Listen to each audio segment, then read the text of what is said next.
I am the climate change activist referenced in the April 13th editorial. Heed some new ways to combat rising seas in Miami and Miami Beach. As a Miami resident and business owner, I am concerned about climate change. How we can slow down its effects.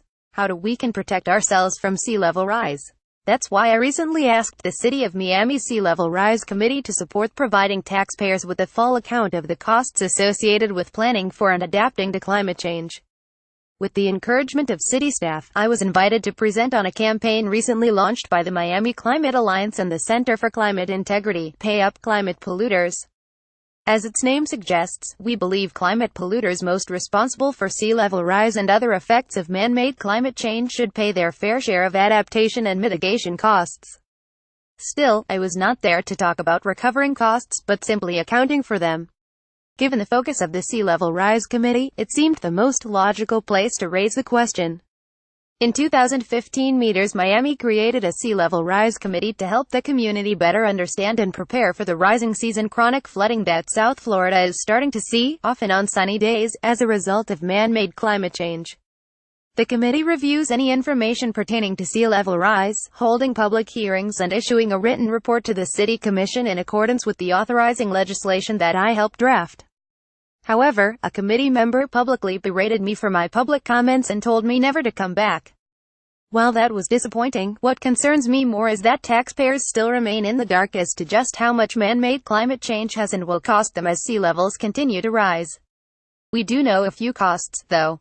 Recent general obligation bond approved by Miami voters includes $192 million to combat rising sea levels, but that's nowhere near the full picture. Former Mayor Tomas Regalado indicated that the city is facing at least $1 billion in adaptation costs, but when the tab for seawalls, raising roads, installing pumps, rebuilding stormwater drainage systems and other defenses is tallied, it will certainly far exceed this estimate.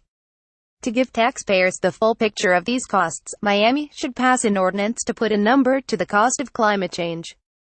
As a city taxpayer, as well as a champion for climate action in local government, I was glad to start the conversation about climate liability and to seek support for my request that the city begin to itemize the costs of adapting to climate. The events that unfolded at the meeting brought many important issues to head. Each carries a great deal of weight, including lack of diversity on city boards and of an understanding of what it means to serve on those boards. I am grateful that Miami Mayor Francis Suarez has committed to addressing the vital issues that support the principles of democracy and expand public participation in government so that all residents have a voice. His commitment is to expand the focus of the Sea Level Rise Committee to climate impacts more broadly, so we can begin to calculate costs is also laudable. In the midst of all that, what we cannot gloss over is the urgent need to take action on climate change and impacts like sea level rise. Policymakers must face the fact that we have an extraordinary challenge before us. We will have to both adapt to the climate impacts already in the pipeline and drastically reduce greenhouse gas emissions so we do not make the problem worse. To that end, we must consider who will pay for what is to come and be assured that the most vulnerable among us aren't footing the bill while the polluters get off the hook. We live in one of the most wonderful places in the world, and with that privilege comes an obligation to protect it. Maggie Fernandez is a founder and steering committee chair of the Miami Climate Alliance.